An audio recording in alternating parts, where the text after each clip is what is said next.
I was preparing dinner when a police officer knocked on my door. I was slicing onions when the knock came. 3 sharp raps. Too firm to be a neighbor. Too precise to be casual. I wiped my hands on a towel, opened the door. A police officer stood there, his face expressionless, his voice even. "Sir, your wife was in a fatal car accident an hour ago." For a second, the world slowed. Not stopped, just slowed, like someone turning down a dial. I blinked at him, confused. "No," I said calmly, "she's upstairs, sleeping." His brow furrowed, a flicker of doubt. His hand brushed the butt of his weapon as though instinct warned him. I led him upstairs, my hand steady on the rail, my pulse hammering in my ears. I opened the bedroom door. Empty. Sheets smooth. The bed untouched.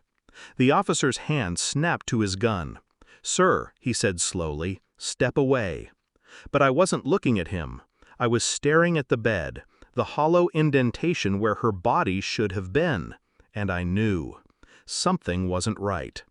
She came home late the next night, keys rattling in the lock like nothing had happened. No mention of accidents, no mention of death.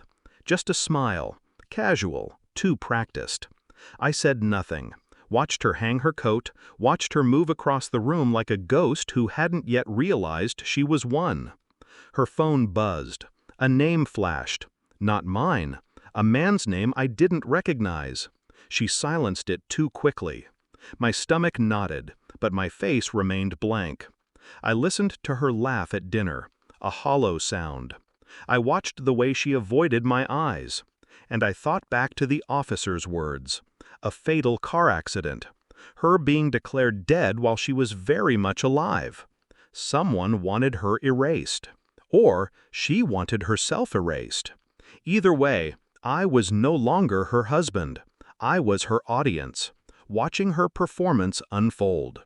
I began quietly, patterns first. Her phone never left her side.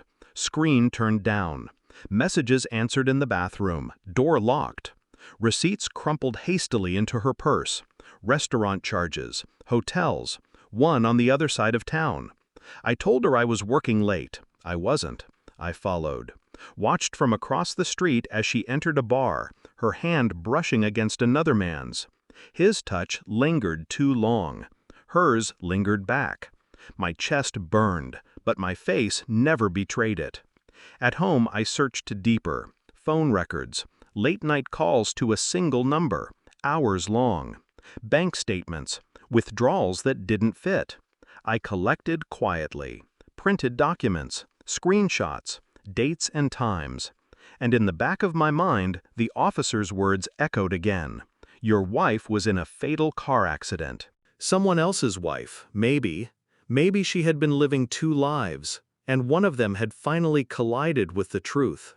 4. Major reveal, the truth. The DNA test came back on a Wednesday. I had swabbed the toothbrush she kept hidden in her travel bag, the one she said was for the gym. The report confirmed what I already suspected. A child. A boy. Not mine. I held the paper in my hands, the words stark, clinical. Probability of paternity, 0%.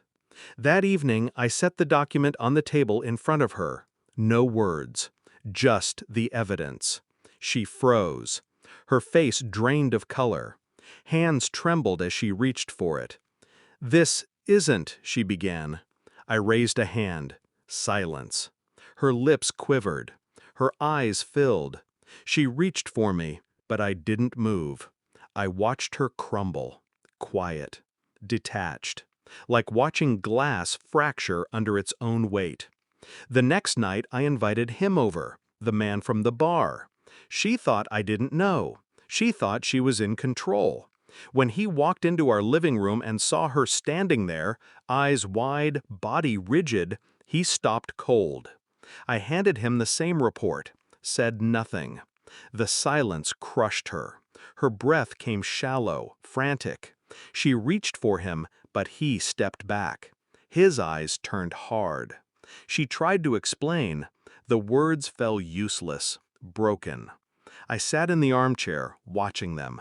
her life unraveling in real time, her control dissolving. Not with a scream, not with violence, just the truth, delivered in silence. That was the revenge, letting her destroy herself with the reality she had built. I left that night, took nothing but the car keys and my jacket. She didn't follow. She couldn't. She was too busy trying to pick up pieces that would never fit again. Driving through the dark, I felt no sorrow, no rage, only clarity. The officer had been right. My wife had died in a car accident, not of steel and glass, but of choices and lies. The woman upstairs was only her shadow, and I don't mourn shadows.